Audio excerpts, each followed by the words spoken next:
My dog's just staring at me right now. But yeah, so I'm a cheapo at heart. I don't like spending a lot of money on gear. So for my flash gear, for instance, there's hair on my head. I spent maybe like $400 to $500 on my flash setup. For quality flash gear, that's really like affordable.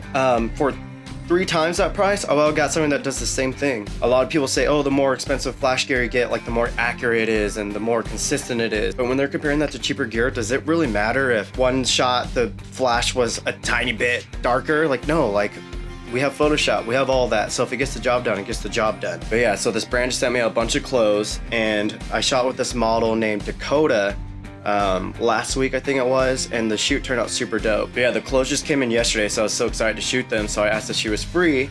So she was. So we're going out to Joshua Tree later today, and we're probably gonna crash there for the night so we could try to catch the sunrise. So I got us an Airbnb, and it's a vintage RV. I wanted to head up there ASAP so I get sunset, but she works until nighttime, and since it's daylight savings time now in California, the sun goes down at like 2 p.m.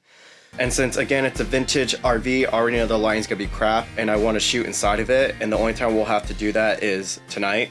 So I'm gonna take a bunch of my flash gear. I thought it'd be the perfect time for me to share what I have, and while I am shooting, I'll get some more video and I'll kind of walk you guys through it so you can see how it does. So yeah, this is my flash setup. I use the Godox AD200. I always pack it up with the speedlight head, but I don't ever use that. The only thing I really, okay, hi, what's up? You always just need attention, don't you? So I always use the strobe head, and then this is their trigger for Fuji, which comes separate. Okay, the F is for Fuji, but yeah, it's the X1T. So this gets the job done. This has never failed me. I never had a mishap with this, and I've owned it for over a year now. Now, before, I would just pop this guy on without the, let's see, without the diffuser thing. Okay, I can't get that off with one hand. Hi, you're so needy. But yeah, I was content with that, but I wasn't like super happy with the look I was getting. When I went and looked at my inspo photos from like Steven Meisel and forgot the other photographer's name, but he's one of like the greats of fashion photography. I would go and research him and look up behind the scenes videos, and he was using beauty dishes on majority of his lighting setups. There's lots of beauty dish options out there. Like I was just saying, I'm very cheap and I like to keep things very affordable and compact. So this is just I think it's a 12-inch beauty dish. And the cool thing is the mount just goes straight onto that flash. There's not any crazy setup. Comes with the honeycomb thing on it. I don't use this piece as much unless it's giving me too much light, because this thing does pump out a lot of light. You'd be shocked. Just having it go straight onto there and not have to worry about like the versions that unfold or the big old giant beauty dishes. They're so hard to lug around. They get so beat up and dented up because they're so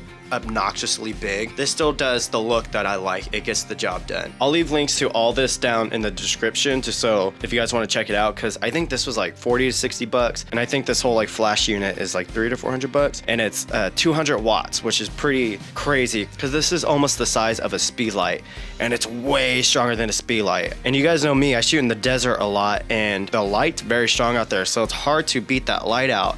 But this thing at full power easily gets the job done if the flash is close enough with this guy on. With this, you keep it kind of far away at full power, and it will easily still light them up. I'm gonna pack with the rest of my stuff, and I'm just gonna wait for Dakota to get here, and then while we're shooting tonight and tomorrow, I'll show you a little bit more about my setup.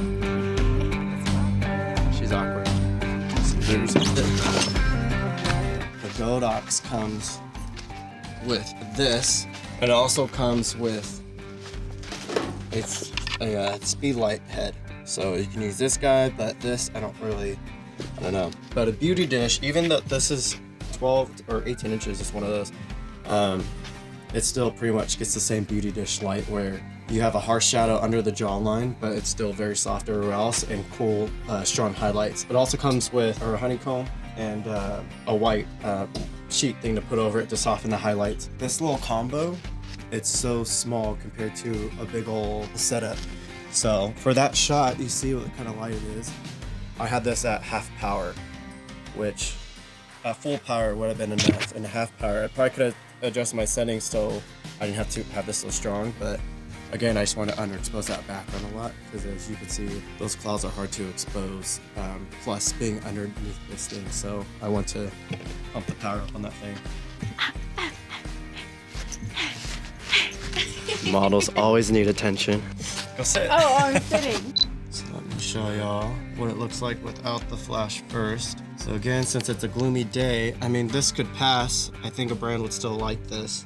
But as soon as you put the flash on, you can underexpose the background. 1000 shutter speed, high speed sync. So with the flash, but yeah, just comes down to what taste you want for it.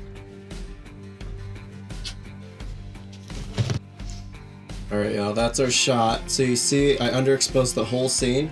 So the background looks super dark.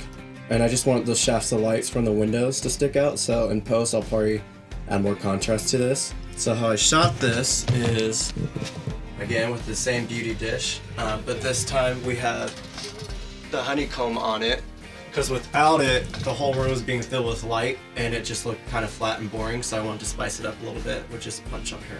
Alright guys, so another cool tip, you don't have to be in this.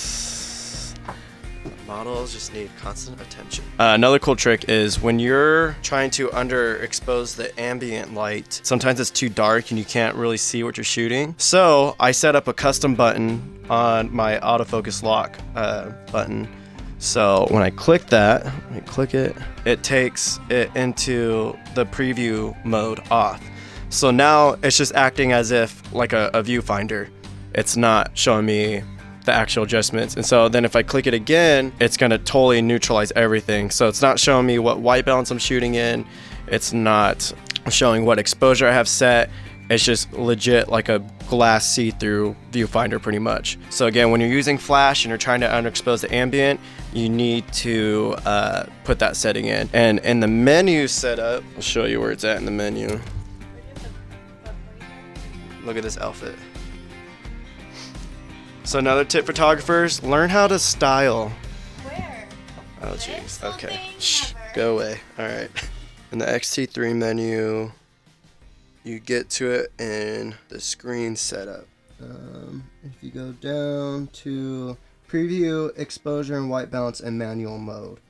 So that's how you can adjust it from there. But again, I have it set to a custom button. So another trick, you hold down the display back button, takes you to the custom button features. Let's see, right there.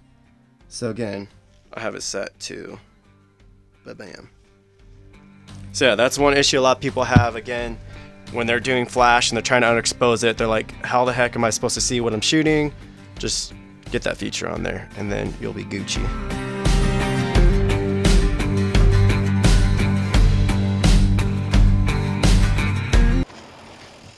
So yeah, Dakota's on a phone call for her school. So anytime I'm out here in Joshua Tree, I always stop at Crossroads Cafe for breakfast. Whether I'm alone or someone's with me, I always got to bring them out to Crossroads, whether they want to or not.